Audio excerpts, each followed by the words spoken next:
Assalamualaikum warahmatullahi wabarakatuh dan salam sejahtera bagi kita semuanya. Halo semua, perkenalkan kami dari kelompok PT Wifi ingin menjelaskan tentang hasil dari setiap rasio yang ada. Selamat menyaksikan, bye-bye. Oke, yang pertama aku mau ngejelasin background dari PT Wifi.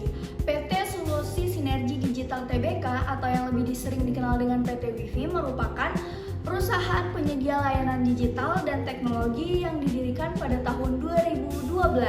Nah, PT Wifi sendiri mempunyai kantor pusat yang terletak di Jakarta Selatan, Indonesia.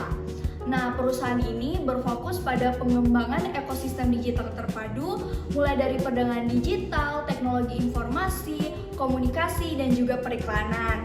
Nah, hingga solusi infrastruktur digital. Lalu ada profil singkat dari PT Wifi, yaitu nama perusahaannya PT Solusi Sinergi Digital Tbk atau PT Wifi. Dia berdiri di tahun 2012 dan berkantor pusat di Jalan Fatmawati, Jakarta Selatan nomor 328 sampai 329 dan termasuk industri teknologi dan digital. Jenis usahanya yaitu perdagangan besar, penyedia layanan digital, komunikasi, konstruksi, dan sewa guna usaha. PT Wifi sendiri tercatat di Bursa Efek loh, yang menunjukkan adanya transparansi dan profesionalisme dalam mengelola keuangan serta operasionalnya. Lalu yang pertama, saya akan menjelaskan analisis rasio likuiditas yang grafiknya bisa kalian lihat di sini. Pada kali ini saya akan menjelaskan rasio yang pertama, yaitu analisis rasio likuiditas, yaitu pada analisis likuiditas perusahaan tahun 2020 sampai tahun 2022 terlihat bahwa seluruh rasio likuiditas seperti current ratio, quick ratio, dan cash ratio mengalami penurunan tajam pada 2021. Hal ini disebabkan karena ekspansi besar-besaran yang membuat utang lancar meningkat dan kas banyak digunakan untuk investasi pada perusahaan tersebut. Lalu memasuki tahun 2022, kondisi mulai membaik, aset lancar tumbuh signifikan, pendapatan meningkat, dan struktur pendanaan lebih stabil, sehingga current dan quick ratio mengalami pemulihan. Namun, cash ratio masih rendah karena kas tetap difokuskan pada operasional dan pengembangan proyek pada PT tersebut. Secara keseluruhan, periode 2020 sampai 2021 menunjukkan tekanan likuiditas akibat ekspansi, sedangkan 2021 sampai tahun 2022 menunjukkan perbaikan moderat seiring mulai munculnya nilai hasil investasi perusahaan. Oke, yang selanjutnya aku mau ngejelasin analisis rasio solvabilitas yang grafiknya bisa kalian lihat di sini. Oke, yang kedua adalah analisis rasio solvabilitas. Rasio solvabilitas berdasarkan analisis tahun 2020 hingga tahun 2022 terlihat bahwa perusahaan semakin agresif dalam penggunaan utang, terutama pada periode ekspansi tahun 2021. Hal ini tercermin dari meningkatnya total debt to asset serta long term debt to equity ratio yang menunjukkan ketergantungan utang semakin besar. Namun di tahun 2022 hasil ekspansi mulai terlihat. Pendapatan dan laba meningkat sehingga time interest earn ratio membaik. Artinya, perusahaan lebih mampu membayar beban bunga. Walaupun struktur modal masih mengandalkan utang jangka panjang, resikonya lebih terkendali karena pertumbuhan ekuitas ikut mendukung. Secara keseluruhan, rasio solvabilitas menggambarkan perjalanan perusahaan dari fase ekspansi berat menuju fase pertumbuhan yang lebih stabil dan juga produktif. Oke, aku akan menjelaskan analisis rasio rentabilitas dan profitabilitas. Untuk grafiknya ada di sini. Analisis rasio rentabilitas profitabilitas. Terlihat bahwa perusahaan menunjukkan peningkatan yang kuat terutama dari sisi laba bersih, ROA dan ROE.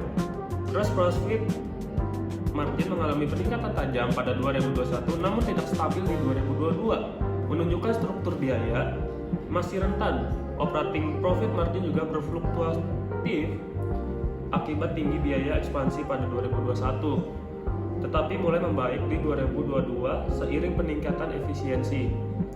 Net profit margin menunjukkan tren paling positif dengan kenaikan berkelanjutan dari 2020 hingga 2022. Hal ini menandakan perusahaan semakin mampu mengubah pendapatan menjadi laba bersih secara efektif. ROA dan ROE juga meningkat. Konsisten menggambarkan kemampuan perusahaan dalam memaksimalkan aset dan modal pemegang saham secara keseluruhan meskipun efisiensi operasional belum stabil profitabilitas. Perusahaan meningkat besar sering berjalannya ekspansi dan skala bisnis yang semakin besar. Dan selanjutnya, saya akan menjelaskan rasio aktivitas. Untuk grafiknya ada di sini. Oke, selanjutnya rasio aktivitas. Pada rasio aktivitas ini, perusahaan menunjukkan pola naik turun yang cukup jelas. Tahun 2021 menjadi titik puncak efisiensi, di mana aset tetap, aset total, dan piutang berputar sangat cepat sehingga operasional berjalan optimal. Namun di 2022 terjadi perlambatan. Fixed asset turnover dan total aset turnover menurun karena aset bertambah lebih cepat daripada penjualan. Yang paling kritis adalah receivables turnover yang turun drastis menyebabkan average collection period melonjak dari 24 hari menjadi 81 hari. Wow, ini menunjukkan arus kas tertekan karena penagihan yang lambat. Sisi positifnya, perubahan persediaan justru membaik dan semakin cepat. Itu merupakan perputarannya. Secara keseluruhan, rasio aktivitas menggambarkan pola ekspansi yang menghasilkan efisiensi pada 2021. Lalu perlambatan di 2022 karena ekspansi tambahan belum diikuti pendapatan uang yang sepadan. Ini menandakan perlunya perbaikan manajemen piutang dan optimalisasi aset agar efisiensi dapat stabil kembali. Selanjutnya saya akan menjelaskan analisis rasio valuation yang grafiknya bisa kalian lihat di sebelah sini. Pada analisis valuation earning ratio atau PER, terlihat bahwa valuasi saham perusahaan mengalami perubahan signifikan dari tahun 2020 sampai 2022. Pada tahun 2020, PER berada di angka 40,54. Nilai ini sangat tinggi dan wajar terjadi karena perusahaan baru melakukan IPO sehingga saham relatif tinggi sementara laba bersih masih kecil. Nah, artinya pasar memberikan penilaian yang sangat optimistis terhadap prospek pertumbuhan perusahaan di masa depan. Memasuki tahun 2021, PER turun menjadi 21,48 meskipun laba meningkat secara besar. Penurunan ini menandakan bahwa pertumbuhan laba jauh lebih cepat dibandingkan kenaikan harga saham, sehingga valuasi mulai bergerak lebih rasional.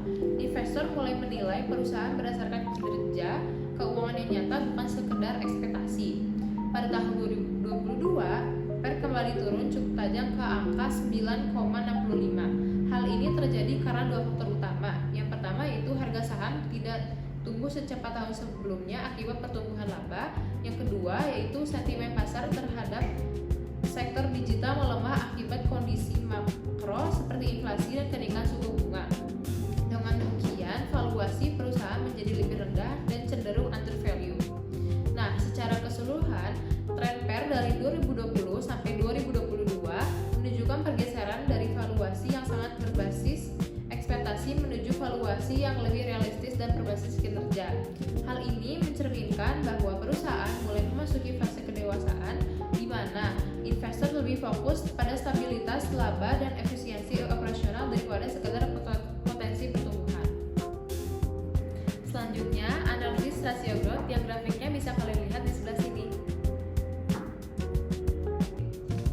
Pada analisis growth, PT WIFI Solusi Sinergi Digital Tbk selama periode 2020 sampai 2022 terlihat bahwa perusahaan mengalami pola pertumbuhan yang sangat kuat di awal, kemudian memasuki fase stabilisasi. Pada 2021, sales growth meningkat pesat hingga 78%, diikuti pertumbuhan laba bersih atau EAT sebesar 186%, serta kenaikan EPS sebesar 184%. Kenaikan ini terutama disebabkan ekspansi besar-besaran pasca IPO seperti pembangunan jaringan fiber optik dan perluasan layanan digital yang mulai memberikan kontribusi signifikan terhadap pendapatan dan profitabilitas. Memasuki tahun 2022, pertumbuhan masih berlanjut namun dengan laju yang lebih rendah. Sementara EAT dan EPS juga mengalami perlambatan meski tetap positif. Hal ini terjadi karena beban operasional, depresiasi, dan biaya pendanaan mulai meningkat seiring infrastruktur yang dibangun sebelumnya. Secara keseluruhan, periode 2021 sampai 2022 menunjukkan fase konsolidasi dan penyesuaian. Hal ini mencerminkan transisi perusahaan dari mengejar ekspansi cepat menuju penguatan fundamental dan peningkatan efisiensi jangka panjang.